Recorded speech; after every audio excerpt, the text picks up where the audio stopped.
Hello दोस्तों, कैसे हो आप सब। मैं हूं Rahil single, all India rank holder, CMA intermediate and CMA final.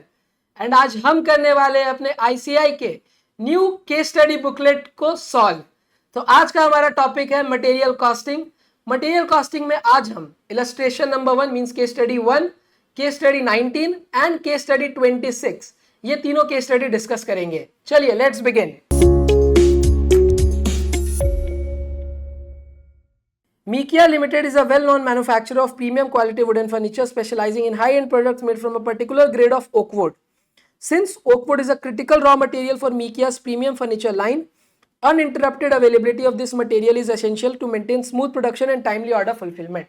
बेकार की बातें कर रहा है, कोई इन्फॉर्मेशन यहाँ पे नहीं मिला, बस ये बता रहा है कि ओक वुड बहुत जरूरी रॉ मटेरियल है। The company operates throughout the year and follows a just-in-time oriented production system where delays in raw material supply can disrupt manufacturing schedules and lead to loss of customer goodwill. सही बात है। GIT में अपने क्या करते हैं, जब order आता है तब प्रोडक्शन करते हैं तब रॉ मटेरियल मंगाते हैं। तो अगर हमारे पास रॉ मटेरियल जल्दी नहीं आएगा तो कस्टमर गुडविल पे इंपैक्ट पड़ेगा। At the same time excessive stocking of oakwood results in high carrying and storage cost. ज्यादा ओकवुड रखेंगे तो स्टोरेज का कॉस्ट, कैरिंग कॉस्ट आएगा। The inventory manager at Mikia is required to determine appropriate stock levels, reorder points, and order quantities by considering fluctuations in daily consumption, variability in supply lead time, and the need to maintain a safety stock to guard against uncertainties. Again, बेकार की बातें। The following information relating to oakwood inventory is available. अब ये relevant information है। Annual demand, ordering cost, carrying cost, lead time given है, daily consumption भी given है।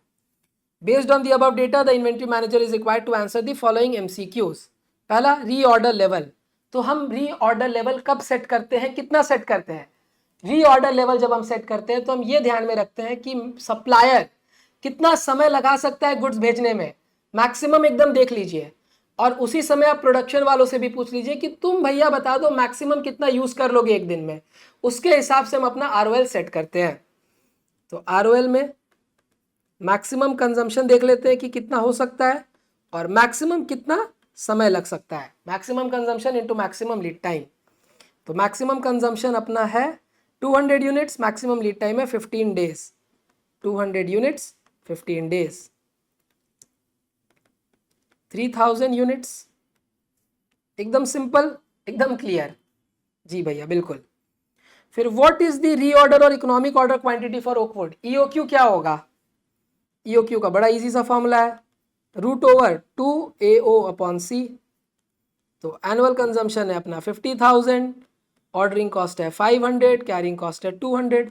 Solve करेंगे तो ये क्या मिलेगा, 5 5 25, 4 0 6 0 5 6। अब सॉल्व करेंगे तो 5000 यूनिट्स अपने को मिल जाएगा। अगेन ये भी हो गया 5000 यूनिट्स।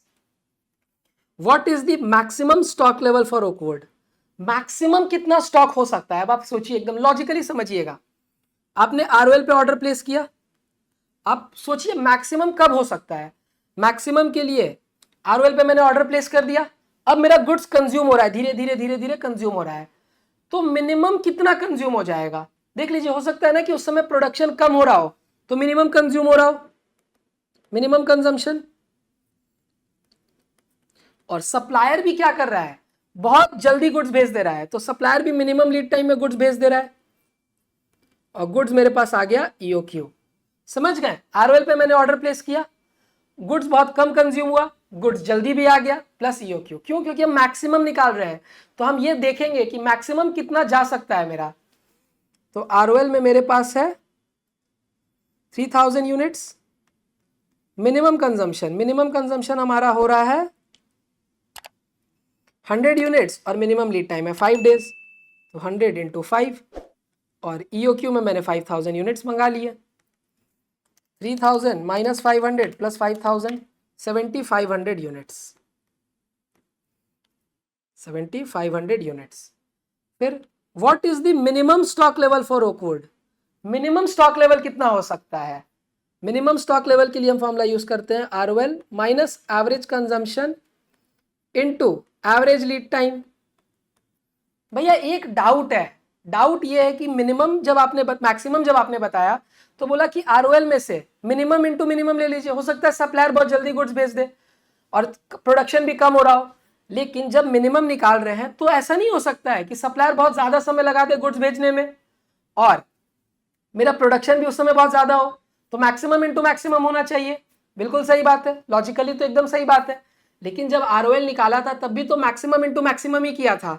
तो अगर आरओएल निकालते समय मैक्स इंटू मैक्स कर रहे हैं, यहां पे भी मैक्स इंटू मैक्स करेंगे, तब तो जीरो आएगा। और जाहिर सी बात है मिनिमम स्टॉक लेवल तो जीरो ही हो सकता है। तो अपने कभी ये थोड़ी सोचते कि मिनिमम मेरे को जीरो रखना है, कभी नहीं रखना है, जीरो होना ही नहीं चाहिए। मिनिमम स्टॉक लेवल कभी भी जीरो नहीं हो सकता। इसलिए हम average consumption into average lead time use करते हैं। तो average consumption into average lead time, ROL है अपना 3000, एवरेज कंजम्पशन है 150 यूनिट्स और एवरेज लीड टाइम है 10 days. 150 units into 10 days, that is 3000 minus 1500, ये 1500 यूनिट्स आएगा। फिर how many units of oakwood are typically held as average stock. Average stock के लिए क्या देखेंगे, minimum plus maximum upon 2, minimum plus maximum by 2। Minimum है हमारा 1500, मैक्सिमम है हमारा 7500 बाई 2, तो ये आएगा 9000 by 2, that is 4500 units. Yes 4500 units. एक बार आंसर देख लेते हैं, सब सही है तो 3000, 5000, 3000, 5000, 7500, 1500 एंड 4500। यस सब कुछ सही है।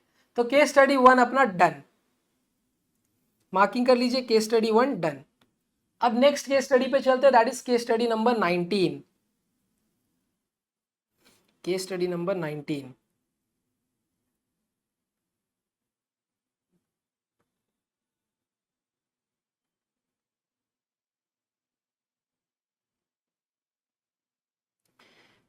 X limited and unregistered supplier under GST. Unregistered supplier है, अगर सप्लायर अनरजिस्टर्ड है इसका मतलब कि उसको आईटीसी नहीं मिलेगा, ITC not available, ITC not available, ये बहुत इंपॉर्टेंट है। Purchased material from VYE Limited which is a registered supplier under GST during the month of June 2024, X Limited has purchased 5000 units, 5000 units purchase किया है credit पे। Information related to purchase given है, list price given है, trade discount given है, GST given है, भले ही लिखा है क्रेडिट अवेलेबल, तो क्या हमारे क्लाइंट को मींस जो हमारा एक्स ट्रेड है उसको मिलेगा? नहीं, क्यों? क्योंकि अनरजिस्टर्ड है। Cash discount 10% will be given if payment is made with in 30 days, अच्छी बात है। Toll tax, freight insurance, demurrage charge, commission brokerage, amount deposited for retainable containers, amount of refund on retaining the containers. तो 30,000 rupees मैंने container का दिया, 20,000 refund मिल जाएगा, तो मेरे लिए कॉस्ट क्या है? 10,000 रुपीज का ही कॉस्ट है। 30,000 मैंने दिया, 10,000, 30 दिया, 20 मिल गया वापस, 10,000 ही मेरी कॉस्ट है। Other expense 2% of total cost, हमारा जो अदर एक्सपेंस है वो 2% है टोटल कॉस्ट का। तो पहले आप ये समझिए कि cost other than expense, cost other than expense कुछ आएगा, इसमें एक्सपेंस ऐड करेंगे तब तो जाके टोटल कॉस्ट मिलेगा।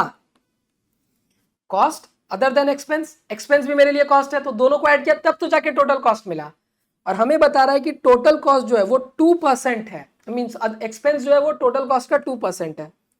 तो अगर एक्सपेंस 2% है तो मैं बोल सकता हूं कि कॉस्ट अदर देन एक्सपेंस 98% होगा, 98% होगा।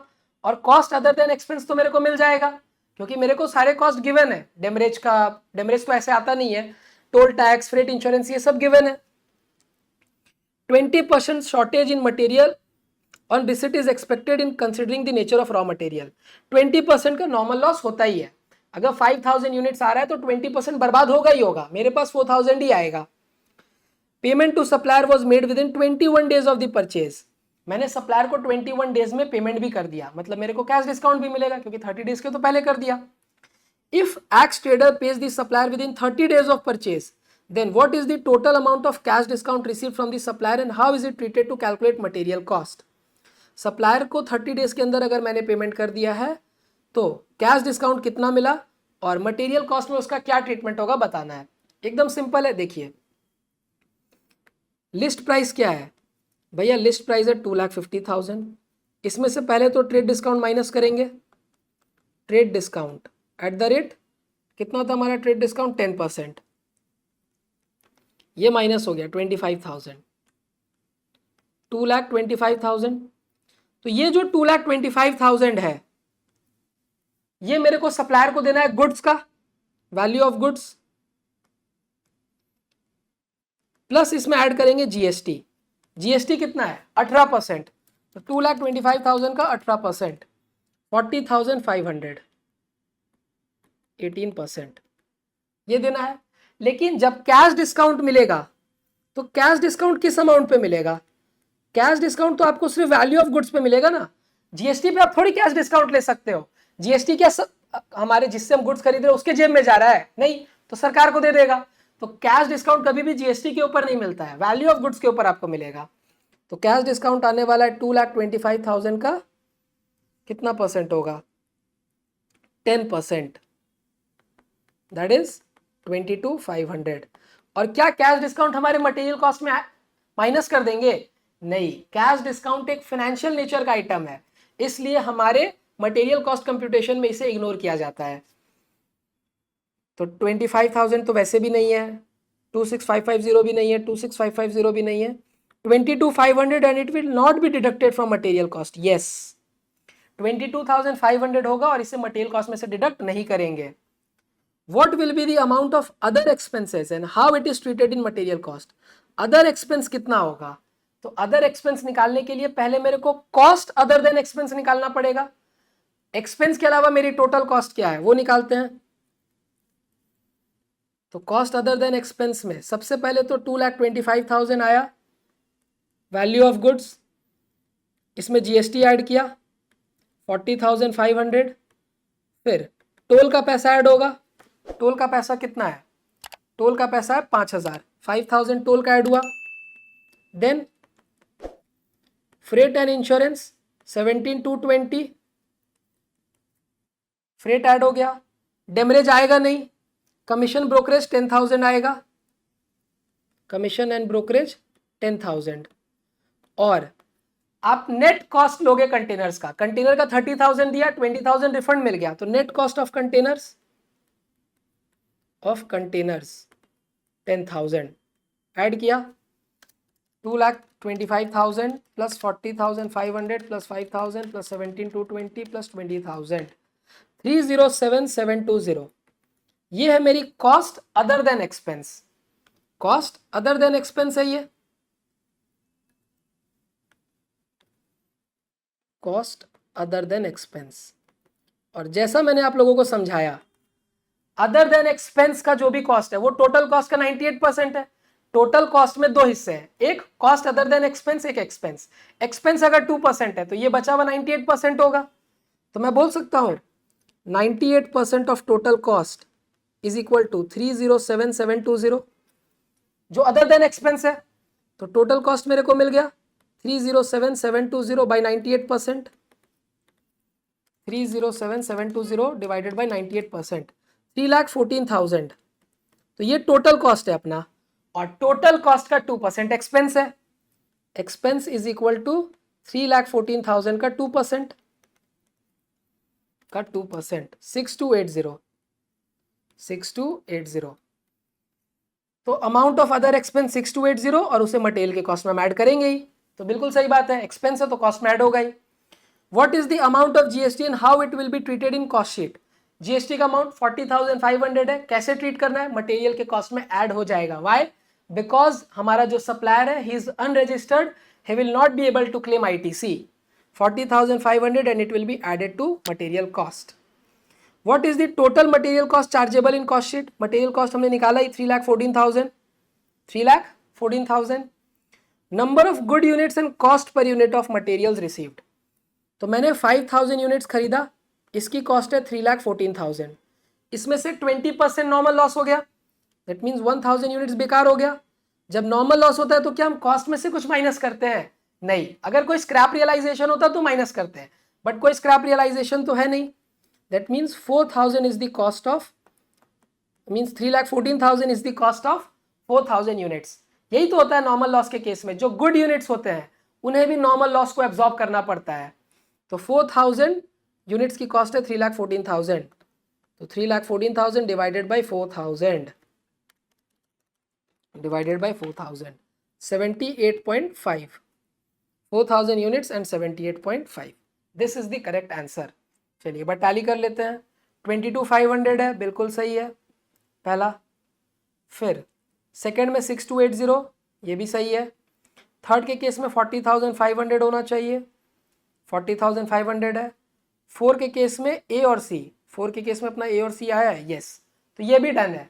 चलिए अब चलते हैं क्वेश्चन नंबर 26 पे, केस स्टडी नंबर 26।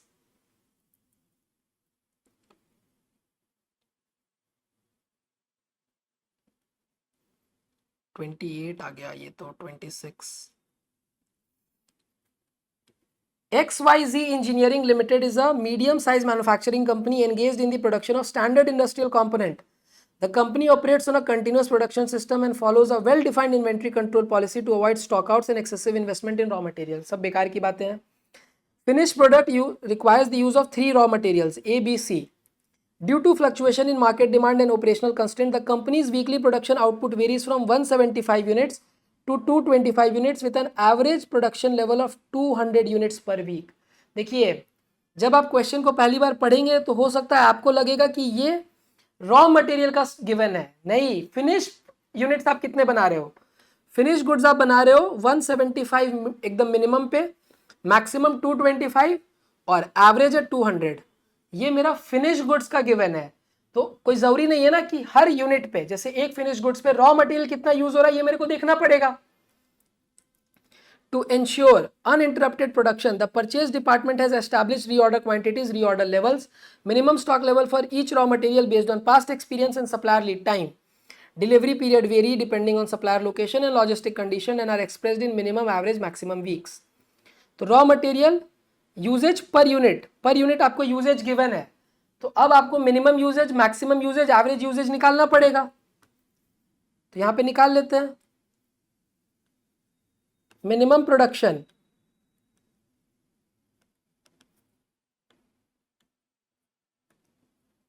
175 यूनिट्स है, मैक्सिमम प्रोडक्शन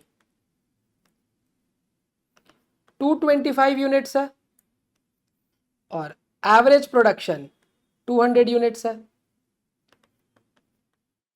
अब इसके हिसाब से आपको कंजम्पशन मिलेगा ए, बी और सी का।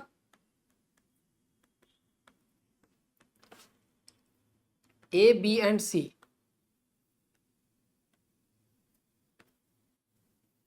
तो ए के केस में 10 kg रॉ मटेरियल लगता है, बी के केस में 4, सी के केस में 6।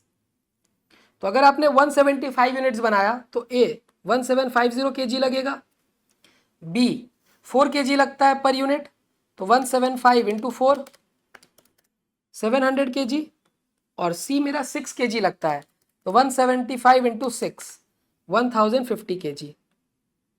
ये हो गया मिनिमम कंजम्पशन लिख लीजिए। अब maximum consumption 225 into 10 2250 kg, 225 into 4 900 kg, और सी के केस में 225 इंटू 6 1350 kg। एवरेज 200 के हिसाब से 2000 kg, यहाँ पे 800 kg एंड यहाँ हमारा 1200 kg। तो minimum consumption, maximum consumption, average consumption पता चल गया। अब हमसे क्या पूछ रहा है, ROQ गिवन है, प्राइस गिवन है, डिलीवरी वीक्स भी गिवन है, मींस लीड टाइम भी मिनिमम मैक्सिमम सब गिवन है, रीऑर्डर लेवल गिवन है, मिनिमम लेवल भी गिवन है, किसी किसी का नहीं गिवन है। तो what is the minimum stock level of raw material A. Minimum stock level कैसे मिलेगा, ROL पे आपने ऑर्डर प्लेस किया minus average consumption into average lead time. तो ROL गिवन है क्या, रॉ मटेरियल ए का रीऑर्डर लेवल, अपने को रीऑर्डर लेवल गिवन नहीं है, हाँ गिवन है तो 8000 माइनस एवरेज कंजम्पशन है हमारा प्रोडक्ट ए का 2000 एवरेज लीड टाइम क्या है? एवरेज लीड टाइम है भैया 2 वीक्स। 8000 माइनस 4000, 4000 kg, ये आ गया option A, means option C 4000 kg। फिर what is the maximum stock level of raw material B? Maximum stock level का फॉर्मूला, आरओएल पे आपने ऑर्डर प्लेस किया, सप्लायर ने गुड्स जल्दी भेज दिया, मिनिमम लीड टाइम, कंजम्पशन भी बहुत कम हुआ, minimum consumption plus reorder quantity. तो बी के केस में आरओएल क्या है? बी के केस में अपना आरओएल है 4750 minus minimum lead time into minimum consumption. Minimum consumption B का है 700 और मिनिमम लीड टाइम है 3 वीक्स। 700 into 3 plus ROQ। जब ऑर्डर कर रहे हैं तो कितने गुड्स मंगा रहे हैं? हम मंगा रहे हैं 5000 kg। तो 4750 minus 2100 plus 5000, 4750 minus 2100 plus 5000, 7650 kg। तो ये आ गया अपना ऑप्शन ए। फिर what is the reorder level of raw material C calculated through minimum stock and average consumption? अपने को रीऑर्डर लेवल निकालना है calculated through minimum stock and average consumption. तो रीऑर्डर लेवल का फॉर्मूला क्या होगा? देखिए मिनिमम स्टॉक और एवरेज कंजम्पशन से आपको निकालना है, तो मिनिमम स्टॉक लेवल का फॉर्मूला पुट करना पड़ेगा। मिनिमम स्टॉक लेवल का फॉर्मूला क्या है? ROL minus average consumption into average lead time. Minimum stock level आपको गिवन है, देखिए रॉ मटेरियल सी के केस में मिनिमम लेवल 2000 है, 2000। ROL पता नहीं, एवरेज कंजम्पशन मैंने निकाला ही है, एवरेज कंजम्पशन मेरा सी का है 1200 और एवरेज लीड टाइम क्या है? एवरेज लीड टाइम है अपना सी के केस में 3 वीक्स।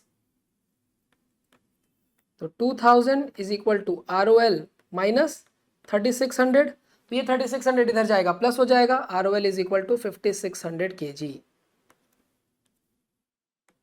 तो यहाँ पे आपको maximum consumption into maximum lead time करके नहीं निकालना था।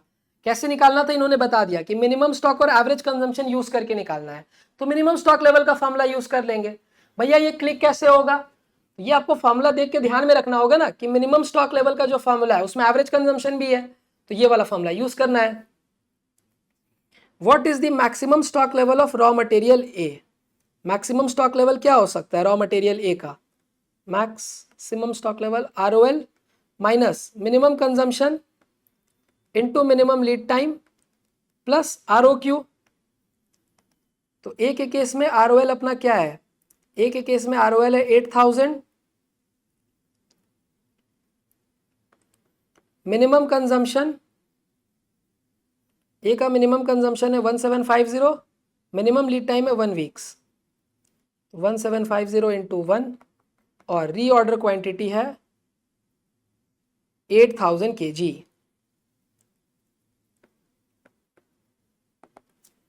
तो 8000 माइनस 1750 प्लस 8000, 14250। कुछ मिस्टेक कर दिया है क्या हमने? ROL अपना 8000 है, बिल्कुल 8000 है। अच्छा ROQ 10000 था, मैंने 8000 ले लिया, 10000,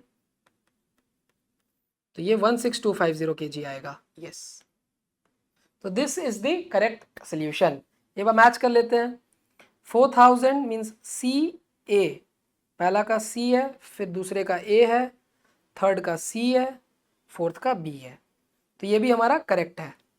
तो इतना आप लोग प्लीज घर में प्रैक्टिस करिएगा। नेक्स्ट वीडियो में हम मिलेंगे और मटेरियल कॉस्टिंग के आगे के MCQ करेंगे। चलिए बाय बाय, टेक केयर, ध्यान रखिएगा अपना। I will see you in the next one.